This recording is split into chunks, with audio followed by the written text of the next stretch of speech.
In this session, we're going to look at Civil 3D's Google Earth integration. Now, normally Google Earth is used for quick access to aerial photography and surfaces. And while we do not have a direct connect with Google Earth, we do have another option. For example, this drawing is georeferenced.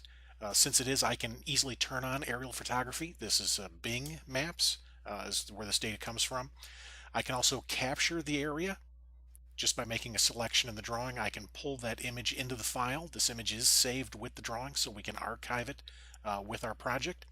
As I pan around, we can see the quality of the image. At first, it's a little grainy.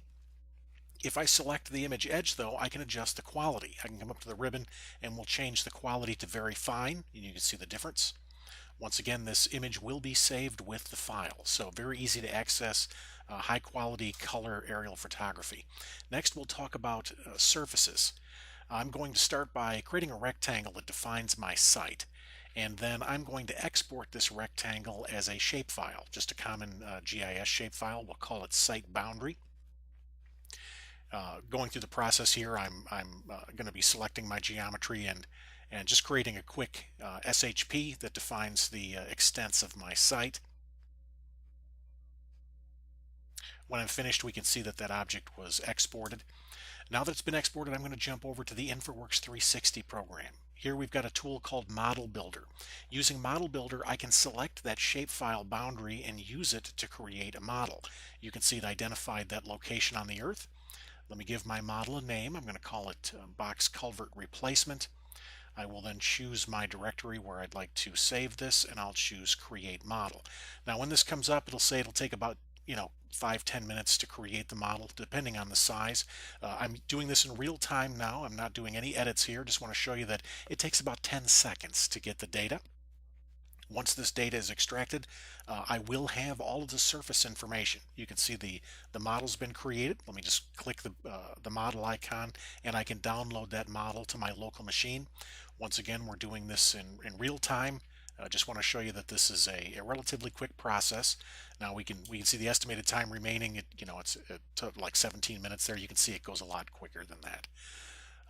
So in just a couple seconds, we will have our model on screen.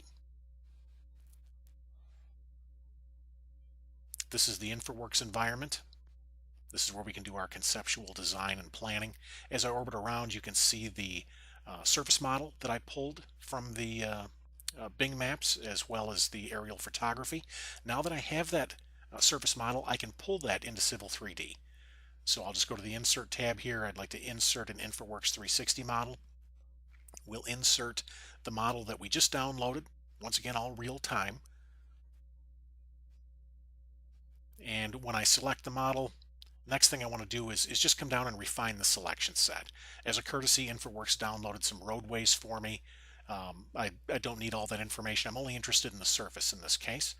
So I'll click OK and open model, and you can see I now have a Civil 3D surface for preliminary use or conceptual use. Now that it's in here, I'm going to launch the object viewer. We can orbit this around and take a look at that surface in 3D. And when I'm finished reviewing the surface, I can go ahead and close Object Viewer. And then I'm going to hide the surface. In this case, I'm just going to freeze the layer. I'll just go to the Home tab, and in the Layers panel, we'll launch the Freeze command and hide that surface. One thing we can do, we can export to Google Earth. Just as an example here, I'm going to go over to the toolbox. We have an Export KML tool. If I launch that, I can select either the entire drawing or components from my drawing. In this case, I selected the corridor. I can then next through the wizard. Once the export is finished, it will open up in Google Earth, where I will see my Civil 3D information in the context of the Google Earth environment. So right there is my corridor. I can pan this around. We can zoom in and take a closer look.